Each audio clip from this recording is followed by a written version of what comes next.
নমস্কার বন্ধুরা, শম্পা স্বামিনী কিচেনে তোমাদের সবাইকে স্বাগতম। তো বন্ধুরা, 2 দিন ধরে অনেকটাই অসুস্থ। তো আজকে আমার ছেলের জন্মদিন। তো অসুস্থ থাকলেও মার মন কিন্তু কখনো বোঝে না। তো যতই হোক, আজকে আমার ছেলের জন্মদিন, তার জন্য ছোটোখাটো তো কিছু একটা আয়োজন করতে হবে। তো যতটুকু পারছি ঠিক ততটুকুর মধ্যে ওর জন্য একটা ছোটো আয়োজন করছি। তো দেখো, তোমাদের সাথেও শেয়ার করছি। তো সকাল সকাল বাজার নিয়ে চলে এসে তো দেখি আমি কেটে কুটে পরিষ্কার করে নিয়েছি। তো এখন একটু অল্প করেই সব কিছু করবো, এই জন্য অল্প অল্প করেই করতেছি। তো এদিকে দেখো, খাসির মাংস নিয়ে এসেছিলো 500 গ্রাম, এদিকে মাছ নিয়ে এসে 500 গ্রাম। তো আমি দেখো এখন দুটোটাই একসাথে ম্যারিনেট করে নিচ্ছি। তো এখানে লবণ, হলুদ, মরিচ গুঁড়া, ধনিয়া গুঁড়া, জিরে গুঁড়া সব কিছু দিয়ে নিচ্ছি। তো এখানে লাগবে আর টক দই। তো সব মশলা কিন্তু দুটোটাই সেমটাই দিচ্ছি আমি, সমান সমান করে মশলাটা দিচ্ছি। তো এইভাবে কিন্তু মাছ আর মাংস দুটোটাই কিন্তু আমি ম্যারিনেট করে নেবো এখানে। তো দেখো বন্ধুরা, এখন কিন্তু টক দইটা দিয়ে দিলাম, ফেটিয়ে রাখছিলাম আগে। তো টক দইটা দিয়ে নিলাম, আর এইভাবে মাখিয়ে রান্না করে সময়ও কম লাগে আর মাংসের ভিতরে মশলা ভালোভাবে যায়, খেতে কিন্তু অনেকটা ভালো লাগে। তো এদিকে কিন্তু আমি মাংসগুলো এখন সুন্দর করে মাখিয়ে নেব।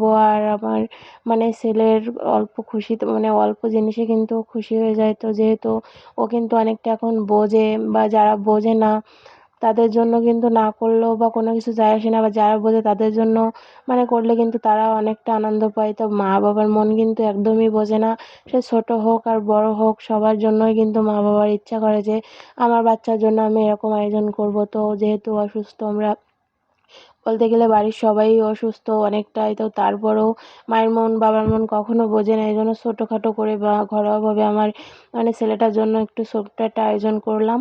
তো দেখো বন্ধুরা, এখন সব কিছু ম্যারিনেট করে আমি কিছুক্ষণ রেখে দিয়েছিলাম, আধা ঘন্টা পর্যন্ত। তো তারপরে একটা কড়াই বসিয়ে নিলাম। তো প্রথমে কিন্তু আমি চিংড়ি মাছটা ভুনা করে নেবো এখানে। তো আমার ছেলে কিন্তু চিংড়ি মাছটা অনেক পছন্দ করে, তো ওর জন্যই মূলত চিংড়ি মাছটা আনা। তো এখন দেখো বন্ধুরা, সুন্দর করে এখন রান্নাটা করে নেব। তো এদিকে তেলটা গরম হয়ে গেলে তেজপাতা আর পেঁয়াজ রসুন 1 চামচ দেওয়ার পরে ভালো করে নাড়াচাড়া করে এখানে 1 চামচ মতো আদা বাটা দিয়ে নিলাম। তো আদা বাটাটাও কিন্তু সুন্দর করে পেঁয়াজ রসুনের সাথে ভেজে নিতে হবে। তো এই পর্যায়ে সুন্দর করে ভেজে নেওয়ার পরে এখানে দেখো সেই মাখানো মাছটা কিন্তু এখানে এখন দিয়ে নেব। তো এখন দেওয়া হয়ে গেলে সুন্দর করে মাছটাকে এখন কষিয়ে নিতে হবে। তো যেহেতু এই সিজনে কিন্তু সবারই ঠান্ডা জ্বর কাশি হচ্ছে, তো আমারও কিন্তু সেই জ্বর সর্দি কাশি সব কিছু ওই 2 দিনে আমি ভিডিও আপলোড করতে পারি না। তো ছেলের জন্মদিন উপলক্ষে মনে করলাম রান্না যখন করছি তো ভিডিওটাও করে নিই। তো এখন দেখো, চিংড়ি মাছের মধ্যেও এখানে কিছুটা কাঁচা লঙ্কা বাটা দিয়ে নিলাম। তো সব কিছু মশলা দেওয়ার পরে কিন্তু সুন্দর করে মাছটাকে এখন মানে কষিয়ে নিতে হবে ভালো করে। আর যত কষানো ভালো হবে তত কিন্তু খেতে ভালো হবে। তো এখানে আমার কষানো প্রায় হয়ে গেছিলো, তাই আমি অল্প করে একটু জল দিয়ে নিলাম। আর চিংড়ি মাছটা রান্না করতে কিন্তু একটু সময় লাগেনি। তো এখন সুন্দর করে রান্নাটা করে নেবো এখানে। তো দেখো বন্ধুরা, প্রায় রান্নাটা এখানে আমার হয়ে গেছে। তো উপর থেকে কিন্তু একটু গরম মশলা দিয়ে নিলাম। তো গরম মশলাটা দেওয়ার পরে কিন্তু আমি এটা নামিয়ে রেখে দেবো। তো এখন দেখো, দেখতে পাচ্ছ একদম রান্নাটা কতটা সুন্দর হয়েছে, খেতেও কিন্তু অনেকটা মজা হয়েছিল। তো মাছটা তো রান্না হয়ে গেল, এখন কিন্তু মাংসটাও রান্না করে নেব। তো দেখো, কড়াই আবারও বসাই নিলাম।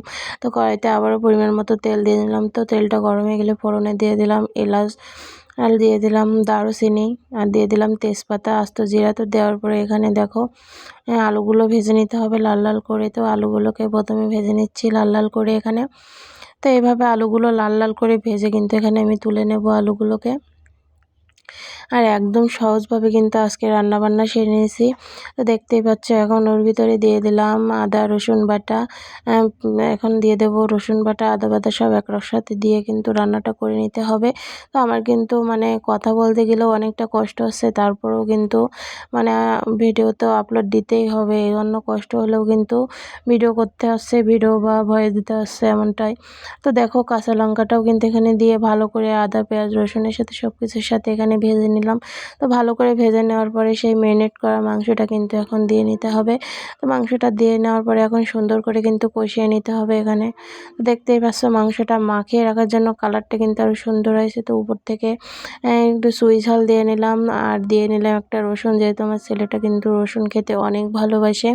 আর চুই ঝাল কিন্তু আমাদের বাড়ির সবার জন্য, কারণ চুই ঝালে কিন্তু অনেক সর্দি কাশি বা গা ব্যথা অনেকটা উপকার এই চুই ঝালে। তো চুই ঝালটা দিয়ে মাংস রান্না করলে আর খাওয়ার সময় সবাই খেলে কিন্তু অনেকটা উপকার পাবে। তো এই জন্য সুই ঝালটা দিয়ে এখন মাংসটাকে সুন্দর করে কিন্তু এখানে কষিয়ে নিচ্ছি। দেখতেই পাচ্ছ ভালো করে এখন তেল ওটা করে কষিয়ে নিতে হবে। তো ভালো করে কষিয়ে নেওয়ার জন্য এখানে দেখো অল্প করে জল দিয়ে নিলাম।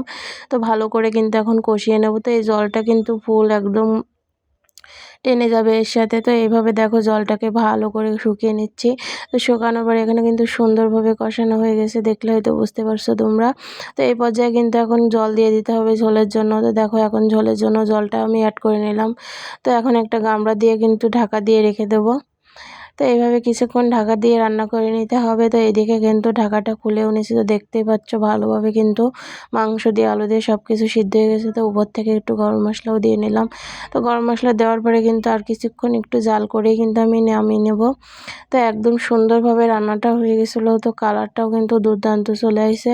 তো দেখতে পাচ্ছ এখন মাংসটা নামিয়ে নেব। তো ওর জন্য কিছু কিছু ভাজি করতে হবে, এই জন্য দেখো একটা কড়াই বসিয়ে তাতে কিন্তু তেল গরম করে এখানে প্রথমে পটল ভেজে নেব। তো পটলের সাথে দেখো একটা কাঁচকলাও কেটে নিয়েছিলাম, তো কাঁচকলাগুলো পটলের সাথে দিয়ে নিচ্ছি।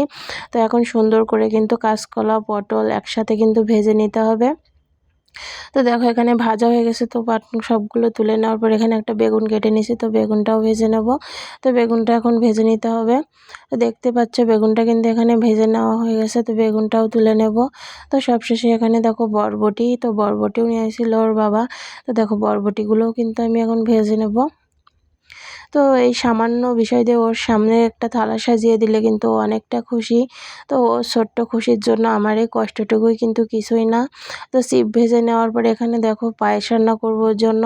তো জন্মদিনে যেহেতু মেন পায়েস, তো পায়েসটা রান্না করে নেবো। তো দেখতেই পাচ্ছ এখানে দুটো তেজপাতা দিয়ে নিলাম পায়েস দুধের ভিতরে দেওয়ার পরে এখানে দেখো মানে দিয়ে দিলাম চাল। তো সম্পূর্ণ পায়েসের রেসিপিটা কিন্তু আমি তোমাদের দিতে পারলাম না। তো এখানে পরে কাজু কিশমিশ দিয়ে সব কিছু দিয়ে কিন্তু নামিয়ে নিয়েছিলাম। আর এদিকে দেখো আমার সোনা বাবার জন্য একটা থালা গুছিয়েছি এখানে। তো সব তো শেয়ার করতে পারলাম না, তো যতটুকু শেয়ার করলাম ততটুকুই তোমাদের সাথে দিলাম, শেয়ার করলাম। আর এদিকে দেখো সব কিছু ওর সামনে সাজিয়ে দিয়েছি। ও কতটা খুশি, ওর মুখ দেখলে তুমি মানে তোমরা বুঝতে পারবে যে কতটা খুশি। তো ওর দাদার সাথে কিন্তু আমার ছোট্ট মেয়েটাও রয়েছে বা ও খাচ্ছে। তো ওর খাওয়া দেখে কিন্তু ও মানে অনেকটা খুশি। তো ওদের খুশিতেই কিন্তু আমাদের খুশি। তো ভিডিওটা কেমন লাগলো, আর সবাই কিন্তু আমার ছেলেকে আশীর্বাদ করবে।